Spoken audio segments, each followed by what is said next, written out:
News next top ನ್ಯೂಸ್ಗೆ ಸ್ವಾಗತ. ನಾನು ದರ್ಶನ್ ಶೆಟ್ಟಿ ನಾರ್ಕಳಿ. ಟಾಪ್ ನ್ಯೂಸ್ ನೋಡೋಣ. ಅದಕ್ಕೂ ಮುನ್ನ ಈ ಕ್ಷಣದ ಹೆಡ್ಲೈನ್ಸ್. ಕಾಫಿನಾಡಲ್ಲಿ ದತ್ತ ಜಯಂತಿಗೆ ವೈಭವದ ತೆರೆ. ದತ್ತ ಪಾದುಕೆ ದರ್ಶನ ಮಾಡಿದ ಸಹಸ್ರಾರು ಭಕ್ತರು. ದತ್ತಪೀಠದ ಗೋರಿಗಳ ಸ್ಥಳಾಂತರಕ್ಕೆ ದತ್ತ ಭಕ್ತರ ಆಗ್ರಹ. ಅತ್ತ ರಸ್ತೆಯೂ ಇಲ್ಲ, ಇತ್ತ ಸೇತುವೆಯೂ ಇಲ್ಲ. ವರ್ಷಂಪ್ರತಿ ಊರು ತೊರೆಯುತ್ತಿದ್ದಾರೆ ಇಲ್ಲಿನ ಜನ. ನನಸಾಗುತ್ತಾ ಭಟ್ರ ಹಿತ್ಲು ನಿವಾಸಿಗಳ ಶತಮಾನದ ಕನಸು. ಸರ್ಕಾರಿ ಶಾಲಾ ಮಕ್ಕಳಿಗೆ ಗುಡ್ ನ್ಯೂಸ್. ಪಠ್ಯ ಪುಸ್ತಕದ ಜೊತೆ ನೋಟ್ಬುಕ್ ಭಾಗ್ಯ. ಪಿಯುಸಿ ವಿದ್ಯಾರ್ಥಿಗಳಿಗೆ ವಿಶೇಷ ಸೌಲಭ್ಯ. ನಮ್ಮ ಮೆಟ್ರೋ ಹಳದಿ ಮಾರ್ಗಕ್ಕೆ ಬಂತು 6ನೇ ರೈಲು. ಪ್ರಯಾಣಿಕರ ಕಾಯುವಿಕೆ ಅವಧಿ 12 ನಿಮಿಷಕ್ಕೆ ಇಳಿಕೆ. ಮಾರ್ಚ್ ಬಳಿಕ ಟ್ರೈನ್ಗಳ ಸಂಖ್ಯೆಯಲ್ಲಿ ಮತ್ತಷ್ಟು ಏರಿಕೆ. ಸಾರಿಗೆ ಇಲಾಖೆಯಿಂದ ಡಿಎಲ್ಆರ್ಸಿ ಸ್ಮಾರ್ಟ್ ಕಾರ್ಡ್ ಬಿಡುಗಡೆ. 64 KB ಸಾಮರ್ಥ್ಯದ ಮೈಕ್ರೋಚಿಪ್ ಅಳವಡಿಕೆ. ಒಂದು ಕಾರ್ಡ್ಗೆ 200 ರೂಪಾಯಿ ದರ ನಿಗದಿ. ಹಿಂದೂಗಳ ಧಾರ್ಮಿಕ ಭಾವೈಕ್ಯತೆ ಕೇಂದ್ರವಾಗಿರುವ ಕಾಫಿನಾಡಲ್ಲಿ ದತ್ತ ಜಯಂತಿಗೆ ಶಾಂತಿಯುತ ತೆರೆ ಬಿದ್ದಿದೆ. ಮಾಗಿಯ ಚಳಿಯನ್ನು ಲೆಕ್ಕಿಸದೆ ಸಾವಿರಾರು ದತ್ತ ಭಕ್ತರು ಬಿಗಿ ಪೊಲೀಸ್ ಭದ್ರತೆಯಲ್ಲಿ ದತ್ತಪೀಠದಲ್ಲಿ ದತ್ತ ಪಾದುಕೆಯ ದರ್ಶನ ಪಡೆದಿದ್ದಾರೆ. ವಿಶ್ವ ಹಿಂದೂ ಪರಿಷತ್, ಬಜರಂಗದಳ, ಶ್ರೀರಾಮ ಸೇನೆ ಒಟ್ಟಾಗಿ ದತ್ತ ಜಯಂತಿ ಆಚರಿಸಿದ್ದು, ದತ್ತಪೀಠ ಹಿಂದೂಗಳ ಪೀಠವಾಗಬೇಕೆಂದು ಕೂಗು ಕೇಳಿ ಬಂದಿದೆ. ಕಣ್ಣು ಹಾಯಿಸಿದಲ್ಲೆಲ್ಲ ಹಚ್ಚ ಹಸಿರು. ದತ್ತಮಾಲೆ ಧರಿಸಿ ಸರತಿ ಸಾಲಿನಲ್ಲಿ ಸಾಗುತ್ತಿರೋ ದತ್ತ ಭಕ್ತರು. ಇರುಮುಡಿ ಹೊತ್ತು ದತ್ತಪಾದುಕೆಯ ದರ್ಶನ ಪಡೆದ ಭಕ್ತರು. ಎಲ್ಲೆಲ್ಲೂ ಬಿಗಿ ಪೊಲೀಸ್ ಭದ್ರತೆ. ಕಾಫಿನಾಡು ಚಿಕ್ಕಮಗಳೂರು ಜಿಲ್ಲೆಯ ದತ್ತಪೀಠದಲ್ಲಿಂದು ದತ್ತ ಜಯಂತಿಯ ವೈಭವ. ಕಳೆದ 9 ದಿನಗಳಿಂದಲೂ ಶ್ರದ್ಧಾಭಕ್ತಿಯೊಂದಿಗೆ ನಡೆದ ದತ್ತ ಜಯಂತಿಗೆ ಇಂದು ಶಾಂತಿಯುತ ತೆರೆ ಬಿದ್ದಿದೆ. ಇನಾಂ ದತ್ತಾತ್ರೇಯ ಪೀಠದಲ್ಲಿ ದತ್ತ ಜಯಂತಿ ಹಿನ್ನೆಲೆಯಲ್ಲಿ ಸಹಸ್ರಾರು ಸಂಖ್ಯೆಯಲ್ಲಿ ಮಾಲಾಧಾರಿಗಳು ಆಗಮಿಸಿದ್ರು. ಮಾಗಿಯ ಚಳಿ, ದಟ್ಟ ಮಂಜಿನ ನಡುವಲ್ಲೇ ನಿರೀಕ್ಷೆಗೂ ಮೀರಿ ಮಾಲಾಧಾರಿಗಳು ದತ್ತಪಾದುಕೆಯ ದರ್ಶನ ಪಡೆದಿದ್ದಾರೆ. ಸಾವಿರಾರು ದತ್ತ ಭಕ್ತರು ಸರತಿ ಸಾಲಿನಲ್ಲಿ ನಿಂತು ದತ್ತ ಭಜನೆ, ಸಂಕೀರ್ತನೆಯೊಂದಿಗೆ ದತ್ತಾತ್ರೇಯ ಸ್ವಾಮಿಯ ದರ್ಶನ ಮಾಡಿದರು. ಬಿಜೆಪಿ ರಾಜ್ಯ ಪ್ರಧಾನ ಕಾರ್ಯದರ್ಶಿ ಸುನಿಲ್ ಕುಮಾರ್ ಅವರು ಕುಟುಂಬ ಸಮೇತರಾಗಿ ಇರುಮುಡಿ ಹೊತ್ತು ದತ್ತಪಾದುಕೆ ದರ್ಶನ ಮಾಡಿದ್ದು ವಿಶೇಷವಾಗಿತ್ತು. ಇನ್ನು ಬಿಜೆಪಿ ಮುಖಂಡ ಸಿಟಿ ರವಿ ಹೊನ್ನಮ್ಮನ ಹಳ್ಳದಿಂದ ಕಾಲ್ನಡಿಗೆ ಮೂಲಕ ಇರುಮುಡಿ ಹೊತ್ತು ಪೀಠಕ್ಕೆ ತೆರಳಿ ಪಾದಕ ದರ್ಶನ ಪಡೆದರು. ದತ್ತಪೀಠ ಸಂಪೂರ್ಣ ಹಿಂದೂಗಳ ಪೀಠ. ದತ್ತಪೀಠ ಹಿಂದೂಗಳಿಗೆ ಸೇರಬೇಕು. ನಾವು ದತ್ತಪೀಠವನ್ನ ಪಡೆದೇ ತೀರುತ್ತೇವೆ ಎಂದು ಆಗ್ರಹಿಸಿದ್ದಾರೆ. ದತ್ತ ಜಯಂತಿಗೆ ಸುಮಾರು 3,000ಕ್ಕೂ ಅಧಿಕ ಪೊಲೀಸರನ್ನ ನಿಯೋಜನೆ ಮಾಡಲಾಗಿತ್ತು. ಈಗಲೂ ನಾವು ಮುಖ್ಯಮಂತ್ರಿಗಳಿಗೆ ವಿನಂತಿ ಮಾಡಲಿಕ್ಕೆ ಬಯಸ್ತೇನೆ. ನೀವು ಹಾಲಿ ನ್ಯಾಯಾಧೀಶರ ಒಂದು ನೇತೃತ್ವದಲ್ಲಿ ಒಂದು ತನಿಖೆ ನಡೆಸಿ ಸರ್ಕಾರಿ ದಾಖಲೆಗಳನ್ನೇ ಅವ್ರು ಪರಿಶೀಲನೆ ಮಾಡಲಿ. ಮೈಸೂರು ಮಹಾರಾಜರ ಪತ್ರಾಗಾರದಲ್ಲಿರ್ತಕ್ಕಂಥ ದಾಖಲೆಗಳನ್ನ ಪರಿಶೀಲನೆ ಮಾಡಲಿ. ನಾವು ಅವತ್ತಿಗೂ ಹೇಳ್ತಾ ಇದೀವಿ, ಇವತ್ತು ಹೇಳ್ತಾ ಇದೀವಿ, ದತ್ತಾತ್ರೇಯ ಪೀಠ ಬೇರೆ, ಬಾಬಾ ಬುಡಾನ್ ದರ್ಗಾ ಬೇರೆ ಅಂತ. ಎರಡೂ ಒಟ್ಟ ಅಂತ ಹೇಳಿ ಭಾವಿಸಿರೋದೇ ಒಂದು ವಿವಾದಕ್ಕೆ ಕಾರಣ. ಅದ್ರ ಜೊತೆಗೆ ಕೆಲವರು ಅವತ್ತು ಸ್ವಾರ್ಥದ ಉದ್ದೇಶದಿಂದ ಇಲ್ಲಿ ಬರ್ತಕ್ಕಂಥ ಹರಕೆ ಕಾಣಿಕೆಗಳನ್ನ ಲಪ್ಟಾಯಿಸೋದಕ್ಕೆ ಮತ್ತು ಭೂಮಿಯನ್ನ ಅತಿಕ್ರಮಿಸ್ಕೊಳ್ಳೋದಕ್ಕೆ ಸಂಚು ಮಾಡಿದ್ರು. ಆ ಸಂಚಿಗೆ ಸರ್ಕಾರ ಒತ್ತಾಸೆಯಾಗಿ ನಿಲ್ಬಾರ್ದು. ನೀವು ಈಗ ನ್ಯಾಯಾಲಯದಲ್ಲಿ ನಾವು 5 ದಶಕಗಳಿಂದ ನ್ಯಾಯಾಲಯದಲ್ಲಿ ಹೋರಾಟ ಮಾಡ್ತಿದ್ವಿ. ಭಾರತದ ನ್ಯಾಯಾಂಗದ ವ್ಯವಸ್ಥೆಯಲ್ಲಿ ನಾವು ತಕ್ಷಣ ನ್ಯಾಯ ಪಡೆಯೋಕೆ ಸಾಧ್ಯ ಇಲ್ಲ. 5 ದಶಕಗಳ ನಿರಂತರ ಹೋರಾಟದ ನಂತರನೂ ಒಂದಲ್ಲ ಒಂದು ರೀತಿಯಲ್ಲಿ ನ್ಯಾಯಾಲಯದಲ್ಲೇನೆ ಇಡುವಂತ ಒಂದು ವ್ಯವಸ್ಥೆ ಬೇರೆ ಬೇರೆ ರೂಪದಲ್ಲಿ ಬಂದ್ಬಿಟ್ಟಿದೆ. ಹಾಗಾಗಿ ಅದರಿಂದ ಹೊರತಾಗಿಯೂ ಕೂಡ ಸರ್ಕಾರ ನ್ಯಾಯ ಕೊಡ್ಲಿಕ್ಕೆ ಸಾಧ್ಯ ಇದೆ. ದತ್ತ ಜಯಂತಿಯ ಅಂಗವಾಗಿ ದತ್ತ ಗುಹೆಯ ಸಮೀಪದಲ್ಲಿಯೇ ಗಣಪತಿ ಹೋಮ, ದತ್ತ ಹೋಮವನ್ನ ನಡೆಸಿದ್ರು. ಹೋಮ ಪೂರ್ಣಾಹುತಿಯಲ್ಲಿ ಮಠಾಧೀಶರ ಜೊತೆಗೆ ವಿಶ್ವ ಹಿಂದೂ ಪರಿಷತ್, ಬಜರಂಗದಳ, ಶ್ರೀರಾಮ ಸೇನೆಯ ಮುಖಂಡರು ಪಾಲ್ಗೊಂಡಿದ್ದರು. ಹಿಂದೂ ಸಂಘಟನೆಗಳೆಲ್ಲ ಒಟ್ಟಾಗಿ ದತ್ತ ಜಯಂತಿಯಲ್ಲಿ ಪಾಲ್ಗೊಳ್ಳುವ ಮೂಲಕ ಎಲ್ಲರೂ ಒಂದೇ ಎನ್ನುವ ಸಂದೇಶ ಸಾರಿದ್ದಾರೆ. ಇನ್ಮುಂದೆ ಒಗ್ಗಟ್ಟಾಗಿಯೇ ದತ್ತ ಜಯಂತಿ ನಡೆಸುವುದಾಗಿ ಘೋಷಿಸಿದ್ದಾರೆ. 2025ನೇ ಸಾಲಿನ ದತ್ತ ಜಯಂತಿ ಅಂಗವಾಗಿ ಇವತ್ತು 3ನೇ ದಿನ ದತ್ತ ಪಾದುಕೆಗಳ ದರ್ಶನ ಮಾಡಲಿಕ್ಕೆ ಬೆಳಿಗ್ಗೆ 6:30ರಿಂದ ಅವಕಾಶ ಮಾಡಿಕೊಡಲಾಗಿದೆ. ಸೊ ಭಕ್ತಾದಿಗಳೆಲ್ಲ ಬರ್ತಾ ಇದ್ದಾರೆ. ದತ್ತಪೀಠದ ಆವರಣದಲ್ಲಿ ನಿರ್ಮಿಸಿರುವ ವೇದಿಕೆಯಲ್ಲಿ ವಿಶ್ವ ಹಿಂದೂ ಪರಿಷತ್ ವತಿಯಿಂದ ಮತ್ತು ಈ ದೇವಸ್ಥಾನದ ಆಡಳಿತ ಮಂಡಳಿ ವತಿಯಿಂದ ಹೋಮ ಮಾಡ್ತಾ ಇದ್ದಾರೆ. ಸೊ ಇವತ್ತು ಸಂಜೆ 6 ಗಂಟೆ ತನಕನೂ ದರ್ಶನಕ್ಕೆ ಅವಕಾಶ ಕೊಡಲಾಗಿದೆ. ಭಕ್ತಾದಿಗಳಿಗೆಲ್ಲ ಬಂದವರಿಗೆಲ್ಲ ಪ್ರಸಾದ ವ್ಯವಸ್ಥೆ ಮಾಡಲಾಗಿದೆ. ದತ್ತ ಜಯಂತಿ ಕಾರ್ಯಕ್ರಮ ಶಾಂತಿಯುತವಾಗಿ ಮುಗಿದಿರೋದು ಕಾಫಿನಾಡಿನ ಜನರ ಜೊತೆಗೆ ಪೊಲೀಸರು ಹಾಗೂ ಜಿಲ್ಲಾಡಳಿತ ನೆಮ್ಮದಿಯ ನೆಟ್ಟಿಸಿರು ಬಿಟ್ಟಿದ್ದಾರೆ. 3,000ಕ್ಕೂ ಅಧಿಕ ಪೊಲೀಸರ ಜೊತೆಗೆ 15,000ಕ್ಕೂ ಅಧಿಕ ದತ್ತ ಭಕ್ತರು ದತ್ತಮಾಲೆ ಧರಿಸಿ ದತ್ತ ಪಾದುಕೆ ದರ್ಶನ ಪಡೆದಿರೋದು ವಿಶೇಷವಾಗಿತ್ತು. News desk, Chikkamagaluru. ಆ ಊರಿನ ಜನರಿಗೆ ನಡೆದಾಡೋದಕ್ಕೂ ಸರಿಯಾದ ರಸ್ತೆ ಇಲ್ಲ. ಮೂಲ ಸೌಕರ್ಯದ ಬಗ್ಗೆ ಕೇಳುವುದೇ ಬೇಡ. ಇದೇ ಕಾರಣದಿಂದಲೇ ವರ್ಷಂಪ್ರತಿ ಜನರು ಊರು ತೊರೆಯುತ್ತಿದ್ದಾರೆ. ಮಧ್ಯವಯಸ್ಕರೇ ತುಂಬಿರುವ ಈ ಊರಿನ ಸೇತುವೆ ಕನಸು ಇದುವರೆಗೆ ನನಸಾಗಿಲ್ಲ. ಉಡುಪಿ ಜಿಲ್ಲೆಯಲ್ಲಿರೋ ಈ ಕುಗ್ರಾಮ ಯಾವುದು? ಏನಿದು ಸೇತುವೆ ಕನಸು ಅಂತೀರಾ? ಈ ಸ್ಟೋರಿ ನೋಡಿ.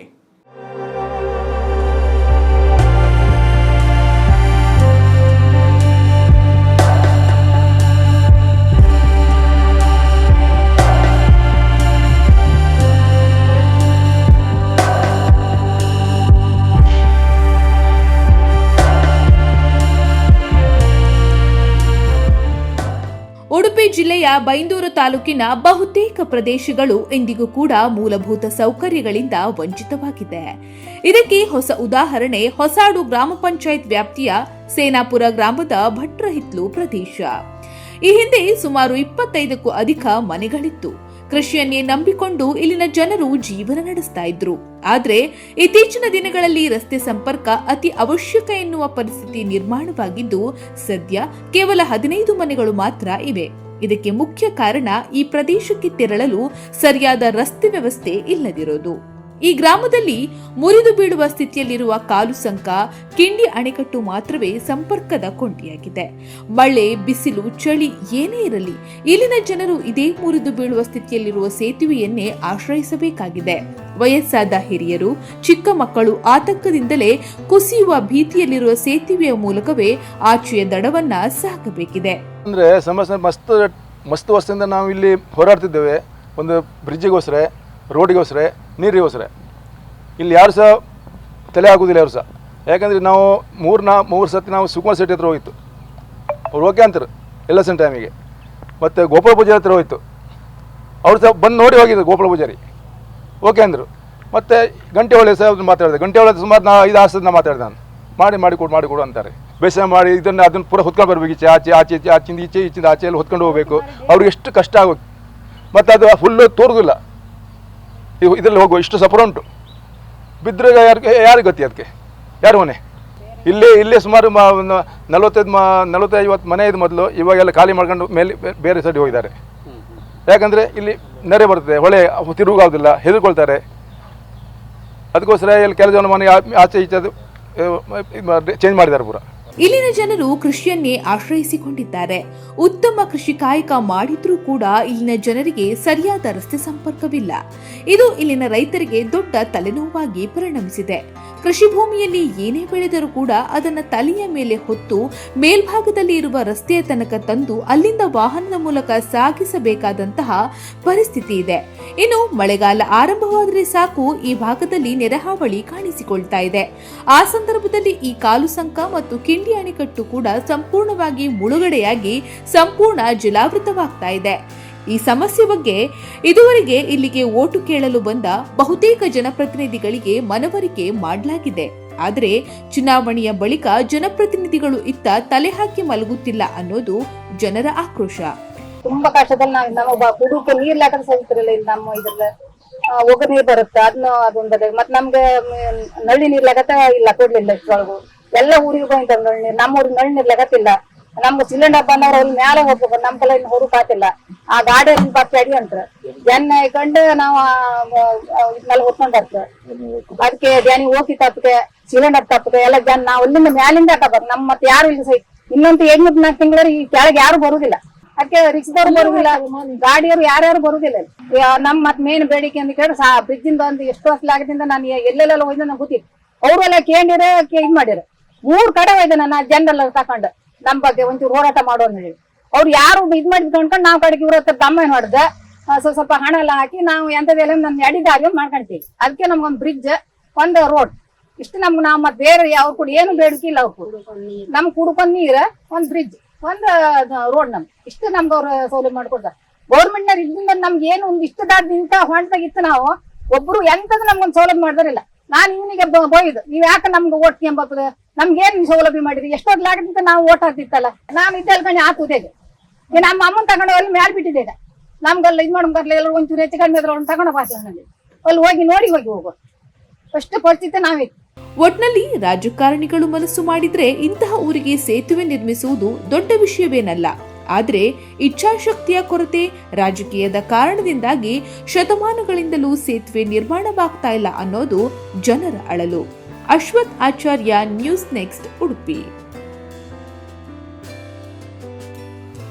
ರಾಜ್ಯದ ಸರ್ಕಾರಿ ಶಾಲೆಗಳಲ್ಲಿ ವ್ಯಾಸಂಗ ಮಾಡುತ್ತಿರುವ ವಿದ್ಯಾರ್ಥಿಗಳಿಗೆ ರಾಜ್ಯ ಶಿಕ್ಷಣ ಇಲಾಖೆ ಶೈಕ್ಷಣಿಕ ವರ್ಷದ ಆರಂಭದಿಂದಲೇ ಪಠ್ಯಪುಸ್ತಕಗಳನ್ನು ವಿತರಣೆ ಮಾಡುತ್ತಾ ಬಂದಿದೆ. ಮುಂದಿನ ವರ್ಷದಿಂದ ಸರ್ಕಾರಿ ಶಾಲೆಗಳಲ್ಲಿ ವ್ಯಾಸಂಗ ಮಾಡುತ್ತಿರುವ ವಿದ್ಯಾರ್ಥಿಗಳಿಗೆ ಪಠ್ಯಪುಸ್ತಕಗಳ ಜೊತೆಯಲ್ಲಿ ನೋಟ್ಬುಕ್ಗಳನ್ನು ವಿತರಿಸಲು ರಾಜ್ಯ ಸರ್ಕಾರ ನಿರ್ಧರಿಸಿದೆ. ಈ ಬಗ್ಗೆ ಸ್ವತಃ ಶಿಕ್ಷಣ ಸಚಿವ ಮಧು ಬಂಗಾರಪ್ಪ ಮಾಹಿತಿಯನ್ನು ನೀಡಿದ್ದಾರೆ. ಬೆಂಗಳೂರಿನಲ್ಲಿ ವಿಚಾರವಾಗಿ ಮಾತನಾಡಿದ ಸಚಿವ ಮಧು ಬಂಗಾರಪ್ಪ, ರಾಜ್ಯದ ಸರ್ಕಾರಿ ಶಾಲೆಯಲ್ಲಿ ವ್ಯಾಸಂಗ ಮಾಡುತ್ತಿರುವ ವಿದ್ಯಾರ್ಥಿಗಳ ಪೈಕಿ 90% ವಿದ್ಯಾರ್ಥಿಗಳು ಬಡ ಕುಟುಂಬದ ಹಿನ್ನೆಲೆ ಹೊಂದಿರುವವರೇ ಆಗಿದ್ದಾರೆ. ಹೀಗಾಗಿ ಉಚಿತ ಪಠ್ಯ ಪುಸ್ತಕದ ಜೊತೆಯಲ್ಲಿ ನೋಟ್ಬುಕ್ಗಳನ್ನು ಮುಂದಿನ ಶೈಕ್ಷಣಿಕ ವರ್ಷದಿಂದ ನೀಡಲಿದ್ದೇವೆ ಎಂದು ಹೇಳಿದರು. ಜೊತೆಯಲ್ಲಿ ಪಿಯುಸಿ ವ್ಯಾಸಂಗ ಮಾಡುತ್ತಿರುವ ವಿದ್ಯಾರ್ಥಿಗಳು ಪಠ್ಯ ಪುಸ್ತಕಗಳನ್ನು ಸ್ವಂತ ಖರ್ಚಿನಲ್ಲಿ ತೆಗೆದುಕೊಳ್ಳಬೇಕಿದೆ. ಹೀಗಾಗಿ ಈ ವಿದ್ಯಾರ್ಥಿಗಳ ಆರ್ಥಿಕ ಹೊರೆಯನ್ನು ಕಡಿಮೆ ಮಾಡುವ ಉದ್ದೇಶದಿಂದ ಮುಂದಿನ ವರ್ಷದಿಂದ ಪಿಯುಸಿ ವಿದ್ಯಾರ್ಥಿಗಳಿಗೂ 6 ನೋಟ್ಬುಕ್ಗಳನ್ನು ಸರ್ಕಾರದ ವತಿಯಿಂದ ಪೂರೈಸಲಾಗುವುದು ಎಂದು ಸಚಿವ ಮಧು ಬಂಗಾರಪ್ಪ ಮಾಹಿತಿಯನ್ನು ನೀಡಿದರು. ಮೆಟ್ರೋ ಹಳದಿ ಮಾರ್ಗದಲ್ಲಿ ರೈಲುಗಳ ಸಂಖ್ಯೆಯಲ್ಲಿ ಏರಿಕೆ ಮಾಡಲಾಗಿದ್ದು ಪ್ರಯಾಣಿಕರಿಗೆ ರಿಲೀಫ್ ದೊರಕಿದೆ. ಈ ಮಾರ್ಗದಲ್ಲಿ 6ನೇ ರೈಲು ಸಂಚಾರ ಇನ್ನೇನು ಆರಂಭಗೊಳ್ಳಲಿದೆ. ಕೋಲ್ಕತ್ತಾದ ಟಿಟಾಗರ್ ಸಂಸ್ಥೆ ತಯಾರಿಸಿದ ಮೆಟ್ರೋ ರೈಲು ಈಗಾಗಲೇ ಹೆಬ್ಬಗೋಡಿ ಡಿಪೋ ಬಂದು ತಲುಪಿದೆ. ಹಳದಿ ಮಾರ್ಗದಲ್ಲಿ 6ನೇ ರೈಲು ಸಂಚಾರದಿಂದ ಪ್ರಯಾಣಿಕರಿಗೆ ಕಾಯುವ ಅವಧಿಯಲ್ಲಿ ಇಳಿಕೆ ಕಂಡುಬರಲಿದೆ. 5 ರೈಲುಗಳು ಕಾರ್ಯಾಚರಣೆ ನಡೆಸುತ್ತಿದ್ದ ಸಂದರ್ಭದಲ್ಲಿ ಪ್ರಯಾಣಿಕರು 15 ನಿಮಿಷಗಳ ಕಾಲ ಕಾಯಬೇಕಿತ್ತು. ಆದರೆ ಇನ್ಮುಂದೆ 6 ರೈಲುಗಳು ಈ ಮಾರ್ಗದಲ್ಲಿ ಸಂಚಾರ ನಡೆಸುವುದರಿಂದ ಪ್ರತಿ 12 ನಿಮಿಷಗಳಿಗೆ ಒಮ್ಮೆ ಹಳದಿ ಮಾರ್ಗದಲ್ಲಿ ರೈಲು ಸಂಚಾರ ಇರಲಿದೆ ಎಂದು ಬಿಎಂಆರ್ಸಿಎಲ್ ತಿಳಿಸಿದೆ. ಮೆಟ್ರೋ ಹಳದಿ ಮಾರ್ಗದಲ್ಲಿ ಪ್ರತಿನಿತ್ಯ 9 ಲಕ್ಷ ಪ್ರಯಾಣಿಕರು ಪ್ರಯಾಣಿಸುತ್ತಿದ್ದಾರೆ. ಇದನ್ನು ಮನಗಂಡ ಬಿಎಂಆರ್ಸಿಎಲ್ ರೈಲುಗಳ ಸಂಖ್ಯೆಯಲ್ಲಿ ಮತ್ತಷ್ಟು ಏರಿಕೆ ಮಾಡುವ ಪ್ರಯತ್ನದಲ್ಲಿದೆ. ಮಾರ್ಚ್ ವೇಳೆಗೆ ರೈಲುಗಳ ಸಂಖ್ಯೆ ದುಪ್ಪಟ್ಟಾಗಲಿದ್ದು ಈ ಬಳಿಕ ಪ್ರಯಾಣಿಕರಿಗೆ ಕಾಯುವ ಅವಧಿಯಲ್ಲಿ ಮತ್ತಷ್ಟು ಕಡಿತ ಸಿಗಲಿದೆ. ರಾಜ್ಯ ಸಾರಿಗೆ ಇಲಾಖೆಯು ಹೊಸ ಸ್ಮಾರ್ಟ್ ಕಾರ್ಡ್ ಯೋಜನೆಗೆ ಚಾಲನೆ ನೀಡಿದೆ.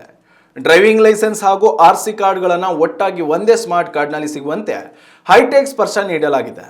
ಡಿಸೆಂಬರ್ 1ರಿಂದ ರಾಜ್ಯದಲ್ಲಿ ವಾಹನ ಚಾಲನಾ ಪರವಾನಗಿ ಮತ್ತು ವಾಹನ ನೋಂದಣಿ ಪತ್ರ ಸ್ಮಾರ್ಟ್ ಕಾರ್ಡ್ ರೂಪದಲ್ಲಿ ಸಿಗಲಿದೆ. ಬೆಂಗಳೂರಿನಲ್ಲಿ ನಡೆದ ಕಾರ್ಯಕ್ರಮದಲ್ಲಿ ಈ ಯೋಜನೆಗೆ ಸಾರಿಗೆ ಸಚಿವ ರಾಮಲಿಂಗಾರೆಡ್ಡಿ ಚಾಲನೆ ನೀಡಿದರು. ಒನ್ ನೇಷನ್ ಒನ್ ಕಾರ್ಡ್ ಅಡಿಯಲ್ಲಿ ಸಾರಿಗೆ ಇಲಾಖೆ ಹೊಸ ಸ್ಮಾರ್ಟ್ ಕಾರ್ಡ್ಗಳನ್ನು ಬಿಡುಗಡೆ ಮಾಡಿದ್ದು, ಇದರಲ್ಲಿ 64 KB ಸಾಮರ್ಥ್ಯದ ಮೈಕ್ರೋ ಚಿಪ್ಗಳನ್ನು ಅಳವಡಿಸಲಾಗಿದೆ. ಇದರ ಜೊತೆಯಲ್ಲಿ ಎನ್ಐಸಿ ತಂತ್ರಜ್ಞಾನದ QR ಕೋಡ್ ಕೂಡ ಇರಲಿದೆ. ಕೇಂದ್ರೀಕೃತ ಮುದ್ರಣ ವ್ಯವಸ್ಥೆ ಸೇವಾದಾರರ ಮೂಲಕ ಸ್ಮಾರ್ಟ್ ಕಾರ್ಡ್ಗಳನ್ನು ಮುದ್ರಣ ಮಾಡಲಾಗುತ್ತಿದೆ. ಸ್ಮಾರ್ಟ್ ಕಾರ್ಡ್ ತಯಾರಿಸುವ ಮಿಷನ್ಗಳನ್ನು ಇಟಲಿ ಮೂಲದ ಕಂಪನಿಯಿಂದ ಆಮದು ಮಾಡಿಕೊಳ್ಳಲಾಗಿದೆ. ಇಂತಹ ವೈಶಿಷ್ಟ್ಯತೆಯನ್ನು ಹೊಂದಿರುವ ದೇಶದ ಮೊದಲ ರಾಜ್ಯ ಕರ್ನಾಟಕವೇ ಆಗಿದ್ದು 1 ಗಂಟೆಯಲ್ಲಿ 600 ಕಾರ್ಡ್ಗಳನ್ನು ಮುದ್ರಿಸಬಹುದಾಗಿದೆ. ಒಂದು ದಿನಕ್ಕೆ 16,000 ಕಾರ್ಡ್ಗಳನ್ನು ತಯಾರಿಸುವ ಸಾಮರ್ಥ್ಯವನ್ನು ಈ ಮೆಷಿನ್ಗಳು ಹೊಂದಿವೆ. ಅರ್ಜಿದಾರರಿಗೆ ಈ ಸ್ಮಾರ್ಟ್ ಕಾರ್ಡ್ಗಳನ್ನು ಹೊಂದಲು 200 ರೂಪಾಯಿಗಳ ದರ ನಿಗದಿ ಮಾಡಲಾಗಿದೆ. ಡಿಸೆಂಬರ್ 15ರ ಒಳಗಾಗಿ ಈ ಕಾರ್ಡ್ಗಳನ್ನು ಜನಸಾಮಾನ್ಯರಿಗೆ ವಿತರಿಸಲು ಸಾರಿಗೆ ಇಲಾಖೆ ಮುಂದಾಗಿದೆ. ಇನ್ನಷ್ಟು ತಾಜಾ ಸುದ್ದಿಗಳಿಗಾಗಿ ನೋಡ್ತಾ ಇರಿ ನ್ಯೂಸ್ ನೆಕ್ಸ್ಟ್. ಇದು ವರ್ತಮಾನದ ಕೈಗನ್ನಡಿ.